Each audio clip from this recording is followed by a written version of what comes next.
guys, I sure command you today, Raid Shadow Legends. Welcome to the video, and today is the day. Well, actually, yesterday was the day, but we have the update here, guys, and for all my complaining about the mod fragment issue, we do have some good news, and balance is back, baby. We waited a whole year, and boy, did Plarium treat us. They didn't just give us one champion balanced, they gave us two. Yay! Come on, this is getting crazier by the second, but I'll tell you, I kind of want to see how it plays out. Okay, who am I kidding? There's like 500 in the game that need balancing. You really should just say thank you. But at the end of the day, I'm actually really thrilled about these two specific Void Legendaries. Furthermore, listen, if they're going to start balancing 2, 3, 4, hopefully a little bit more than 2, hopefully, if they're going to start balancing, and balancing is back on the agenda, then I'm excited about it because I know we'll look back in a year that tends to fly by in these games and in life in general, and they'll hopefully be, you know, 20 plus champions, 30 plus, who knows, that are actually super viable, especially if they buff the way that they did this time. They have Fortis, who we're not going to get into today, but suffice it to say, it's fixed. Astral Terrors is fixed. I'm not sure if he's a top tier champion in the game, but it's definitely, he's way better than he used to be. It's working as intended. I do plan on doing a guide either here or on my Raid Champion Guide YouTube channel.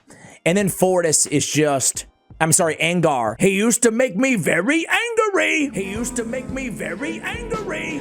Not the dad joke, man. I'm sorry, I'm contractually obligated to give you guys awful dad jokes. It's just what I do. Angar is probably a dude that, you know, Void Legendaries are impossible to get, and not a lot of people have a lot of them. But he's like an old school legacy Void Legendary. So I'm glad they focused on obviously older ones like this, because no one really gets happy when they see that Void champion running out of the shard, slicking back the hair, and it's Angar. I don't care if you have respect for Angar, you didn't get excited on Angar. Only people who got excited are new players to the game. They're like, who's this dude? Because he just didn't feel like a Void Legendary, but now he does, and I'm enthusiastic. I'm not enthusiastic, I can basically guarantee anybody who has him, for the most part, will now find a use case for him, you know? Unless you're already like, absolutely, you have like Archer Queen, you have, you know, just insane provokers already on your account, but making 3 Hydra teams, and now having another 2-turn provoke option in the game, the third champion in the game to have a 2-turn provoke on a 3-turn cooldown. They give him a 75% chance of landing on an AoE, a provoke debuff, right? 1 turn guaranteed, or, you know, placing a provoke for 1 turn, 100%, and then 75% on 2. He also has the reflect damage, the counter attack. He has the A1 that places an extra hit against enemies with the provoke. And then if an enemy with a provoke debuff attacks this champion, we have a 50% chance of replacing it with another provoke. I think that this makes him the second best provoker in the entire game. Let me know what you think, you know, because in contention real quickly, by the way, the other part of the buff was they upped the damage on the Infuriate. So the damage multipliers, I have not seen them updated anywhere. I don't know what it was. It used to be 0.2 HP, which is pretty weak. It's weaker than Eric's A1 AoE, right? Or around the same, right? So, and by the way, Eric's A1 actually hits kind of hard, but this is like this is the highlight. This is only ability, right? It's just this and a passive. So speaking of only ability, I'm not going to run him in a reflex set. You know what? Screw it. I am going to run him in a reflex set. Reflex is gonna proc right to the A2, and we're gonna try him out as a nuker though, because I want to try out these multipliers now on the A2 first in the arena. So that's gonna be the agenda for the video. But first, I kind of want to engage in this conversation with you guys a little bit. His HP in all battles 33%.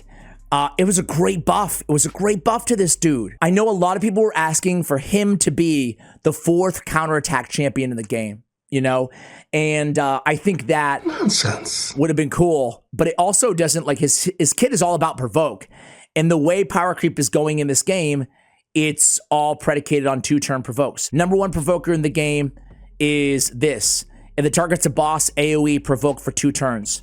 You could even argue Angar's number 1 because, you know, obviously Archer Queen's the best for Hydra, but 2 turns is not good in a PvE setting. However, she does have an AoE stun, so, you know, She's insane. The other one is obviously my girl, Molly Tankard.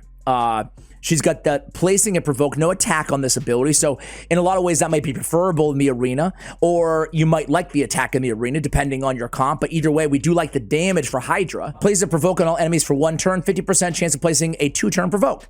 Now there's other champions like an Umbral Enchantress, but it's on a longer cooldown. She locks herself out. There's like a little, it's not a dependable provoke in the same way that these are, okay? I love Umbral, I'm just saying. Molly's a reviver, so I feel like they did a good job making Molly still like quite unique as compared to the other two that we're mentioning here on the 2-turn provokers.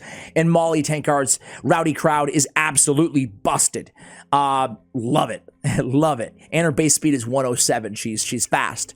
Anyway, Angar though, man, 2-turn provoke. He might be the best arena provoker. Now, my question to you guys is, do you think the changes to polymorph were enough that champions like a Madame Ceres, a Sathalia, an Angar, a Molly Tankard, a 2-turn provoker, like Angar's just throwing out debuffs everywhere all the time, passive everywhere. He only has 1 active ability. So do you think it's enough to give a little sunlight to some champions like this in the endgame meta? Mid-game, of course, hell, of course you can use Angar. He's going to be a beast in the arena, dude. A beast. Lockdown can 2-turn provoke is so powerful. It's like having an AoE 2-turn stun on a 3-turn cooldown. Obviously not quite as powerful. Still have to deal with their A1s, but it's really powerful. I just want to do a damage check. I want to be clear. I don't think that this is going to be the #1 build for this champion, but this is just to see what kind of damage he can do. Lethal and Perception. I built him with enough accuracy. Total stats, 411, 237, 110, 231, 80k, just shy on the HP. Masteries, an arena build, Ruthless Ambush, Cycle of Violence, and Helm Smasher, right?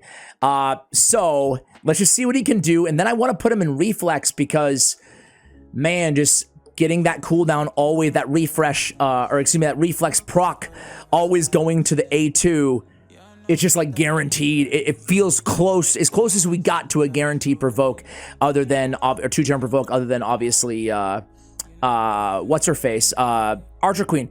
But you know what, even with the passive, it's just like, he's got to be the best provoker in the game, right? Magma Dragon, anywhere you need a provoker, anywhere. I don't want to limit him just to the areas we're talking about in today's video. Let's see what kind of damage he can do. I'll shut up. Here we go. We have Gottfried Brassclad, Angar, Zen the Valorous, and Lydia. All right, here we go. Moment of truth. Brace yourself.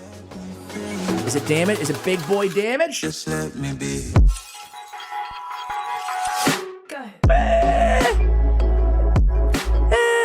You didn't like it? It wasn't bad. It wasn't bad. It wasn't bad. Keep in mind, I have him in like a build that would be very unorthodox for this type of champion. We'd rather just go triple perception in the arena, I feel like, and build him faster than I have him built, and maybe throw a crit rate on the gauntlets or something. But let's try him again, and you have to keep in mind he has increased crit damage buff as well on him. So let's give him another shot. I mean, I'll tell you what's nasty. 2-turn provoke, 2-turn provoke, 2-turn provoke. He kills somebody too. He does damage. The battle is over. I mean, what are they gonna do? I mean, to add insult to injury, we have a stun and 2-turn provoke. I'm sorry, Syl. I love you. This close to Valentine's Day too, man. Oh. But could you love her? A haunted house. Or could you love me now? Look at him. Boom, boom. 2 for 1. This is a really good buff. This is a really good buff, man. Hats off to you. If you, the balancing team, I think it's a group effort, but I like to pretend it's one person in charge of each buff and nerf or whatever. Look at that. Who needs a 2-turn provoke when you smash everybody? But if you're watching right now, and I know a lot of the Plarium team watches, hats off to you. I think you nailed it with there's a lot to, to be fair, there's a lot to question in the update, but this isn't one of them. You let me know if you disagree though in the comments, guys. Here we go again. I mean, jeez. The damage isn't out of this world, but it doesn't really need to be, He's the fact that he can like, hey, if I don't kill you, I'm going to lock you down for 2 turns is pretty wild, you know? Pretty wild. Let's do, I don't know, one more battle here. We took down Marichka. Let's take down her brother, her husband. Yeah, I don't know. I don't know what's going on there. Her companion. There we go. There we go. All right. Don't proc. Don't proc. Taurus, don't ruin my video. Don't ruin my... Okay, good job. Ooh! Dang. I mean, they definitely buffed the damage because, to be totally fair, it's been a while since I've had a... it's been a while since I built Angar, right? But I remember way back in the day, I built him to be a nuker to test him out, just like what I'm doing right now. And it wasn't this damage. I don't know what the multipliers are gonna be. If I had to guess, and gosh, I might be so. It was a 0.2. Feels like a 0.3 now. It feels really a lot more. Maybe it's a 2.5, and I'm just like, it's just the gear and the buffs. That could be the case, and I want to just give the disclaimer again that, you know, it's not the first build that you think of when you think of Angar. The fact that he has the counterattack and everything else, it's fun. It's fun. He's a really cool... I think for the majority of players, though, you pull him now and you're excited about it, you know? He's going to go right on one of your Hydra Clan Boss teams. I hope you guys don't mind. I'm going to go ahead and build him in Reflex, and I'm going to put him on, like, one of my main teams. I might, like, if there's a mythical on there, I might take them out or something. But I just kind of want to see what he can do, you know, damage-wise, and actually keep it instead of like ending the battle early. So hopefully that's cool with you guys. Sometimes I like to just make it, you know, a team of all accessible fusions or daily login champions, but I'm just going to go ahead and give it to you real in today's video. 2-turn provoke and 2-turn stun. Did he have that at one point? No, I'm sorry. I'm getting ahead of myself. I'm getting crazy here. Damn it, focus! All right, take him down. You know what, guys? You don't need to see this. Well, yes, you do. You do need to see this. I'm going to go rebuild and be right back. All right, guys, so I did a quick rebuild here. I actually don't need any of this stuff, so whatever. No, actually, Master Hex will work on the decreased attack. So I went support. I went offense. I, you know, picked up Life Drinker along the way. Obviously, a little bit more of a PvE mastery loadout here, but nothing too crazy. I put him in Reflex. Why not? He has one skill, same reason that I love Contra the Cyclone and Reflex, right? And she's in the conversation too. I feel like the best provoker out there in the game. Either way, he's a monster. Let's see what he's got here. 80k, again, you know, sky's the limit in terms of like stat priorities, accuracy, crit rate, crit damage, and then as much HP as we can get on this dude. Everything's basically the same. I got the perception gauntlets on him as well. Let me set up my clan boss team and let's get into it here, guys. All right, guys, so here's the team. Elva as a reviver, as a healer, as a cleanser, as everything that Elva is. We have Angar, Cupidus, Venus, damage, debuffs, control. We have Michinaki for, you know, extra buff removal for Hex. And then we have Tuanarok for cleanse, increase defense, increase speed as well. Okay, so it looks like a pretty well-balanced team. As you can see, I changed as well. I'm actually going to go to the gym because it's getting late over here. This is going to take an hour. I'll come back to you guys and we'll see how he does, right? 2-turn provoke right here. Decay has been neutralized. So 2-turn provoke, you'd love to see it. Hopefully Elva can keep everybody nice and healed here on the squad. Because boys, Cupid is taking some damage. We do have a reviver, obviously, if necessary. So we'll see how it goes. Most importantly, I want to see, we know he's going to be able to lock down Decay. Like, there's no doubt about that. I want to see what the trade-off looks like between, you know, he and Molly. I realize that they probably, the vast majority of players don't have both, so it's not a question of one or the other, but for me it is, right? So is it worth giving up like an extra reviver and, you know, whatever for this? And already, I don't love the start with all those buffs stacked up, but things sometimes take about, you know, 20 turns or whatever, boss count that is, for things to kind of stabilize. And I think that will be the case because I'm just going to keep it on full auto. I'm not going to go try hard mode today. But I'm curious to see what kind of damage he'll put out, right? So stay tuned and find out. Be right back. All right, guys, so we are back. 45-minute battle, Hydra Brutal. 254 million damage. Angar put out a pretty dang impressive 23 million almost damage. That's 10 million, 9 million less than Venus. And Venus is a great debuffer and damage dealer with her poisons and her burn, of course, 2 AoEs. So I'm pretty impressed overall. I'm actually really impressed overall. I'm sure you can tell from the video. Great buff. He went from 0 to hero as it pertains to Hydra, Magma Dragon, or anywhere in the game that you need a provoker. So Angar, success. 1 down, I guess 2 down, if you include Fortis. About, I don't know, about 20 to go, legendaries. 30? 40? I don't know. How many legendaries do you guys think need a buff? Maybe that's another video for another day. But let me know what you think of the new and improved Angar, guys. And which champion would you like to see buffed next in your arsenal? You guys know I've been banging the drum for some Rosin Scarhide personally. Buff that speed and maybe reduce those cooldowns. Maybe give him an AoE debuffer. Who knows? Anyway, guys, that's going to do it for the video. Thank you for watching. And as always, take care, guys.